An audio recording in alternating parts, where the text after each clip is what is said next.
అస్సలాము అలైకుం వరహ్మతుల్లాహి వబరకాతు.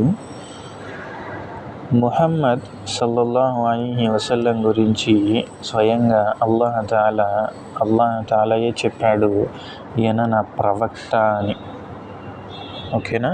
సో దానికి ఆధారం ఏంటి అంటే ఖురాన్లో సూరతుల్ ఫతహ్ ఆయత్ నెంబర్ 29లో మీరు చూడండి.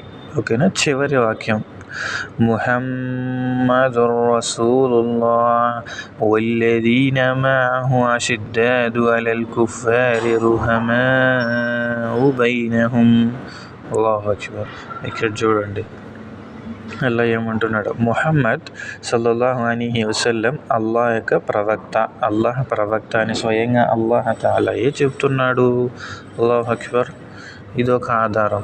మళ్ళీ ఇంకా మీరు చూడాలంటే ఆ ప్రవక్త ఎక్కడి నుంచి వచ్చాడంట. ఖురాన్లో సూరతుల్ జుమాలో ఆయత్ నెంబర్ 2లో అల్లాహ్ తాలా తెలిపాడు, ఆయనే నిరక్షరాస్యులైనటువంటి జనులలో స్వయంగా వారిలో నుంచే ఒక ప్రవక్తను ప్రభవింపజేశాడు.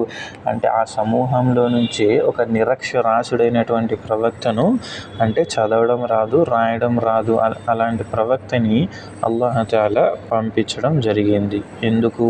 ఇది కాపీ చేస్తారు అన్న భావము కూడా లేకుండా. అదేవిధంగా అల్లాహ్ తాలా నిరక్షరాస్యుల గురించి అయిన ప్రవక్త గురించి ఖురాన్లో సూరతుల్ ఆరాఫ్ ఆయత్ నెంబర్ 157లో కూడా తెలిపాడు. ఇక్కడ చూడండి. ఓకేనా. అల్లదీన యత్తబిఊన రసూలన్ నబియ్యల్ ఉమ్మియ్య. ఇక్కడ చూడండి, ఉమ్మియ్య అని ఉంది ఇక్కడ. ఓకేనా. ఉమ్మియ్య అంటే నిరక్షరాస్యులు అని అర్థం అన్నమాట. సో ఇక్కడ చూడండి, ఈ సందేశహరుని నిరక్షరాసి అయిన ఈ ప్రవక్తను అనుసరించేవారు కరుణించబడతారు. అల్లాహు అక్బర్. మనందరికీ తెలిసిన విషయమే కదా. మొట్టమొదటి అవతరణ ఎలా జరిగింది. ఖురాన్లో సూరతుల్ అలకలో ఆయత్ నెంబర్ 1 నుండి 5 వాక్యాల వరకు అవతరించినప్పుడు జిబ్రైల్ అలైహిస్సలాం ముహమ్మద్ సల్లల్లాహు చదువు అన్నప్పుడు ప్రవక్త ఏమన్నారు? మఅనా బికర, నాకు చదవడం రాదు అన్నారు.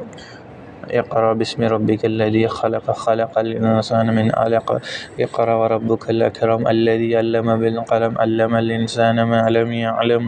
మొదటి 5 వాక్యాలు సూరతుల్ అలఖలో. సో దీన్ని బట్టి ముహమ్మద్ సల్లల్లాహు అలైహి వసల్లం అల్లాహ్ యొక్క చిట్ట చివరి దైవ ప్రవక్త అని మనకి అర్థమవుతుంది. ఓకేనా. బారకల్లాహు ఫీకుం.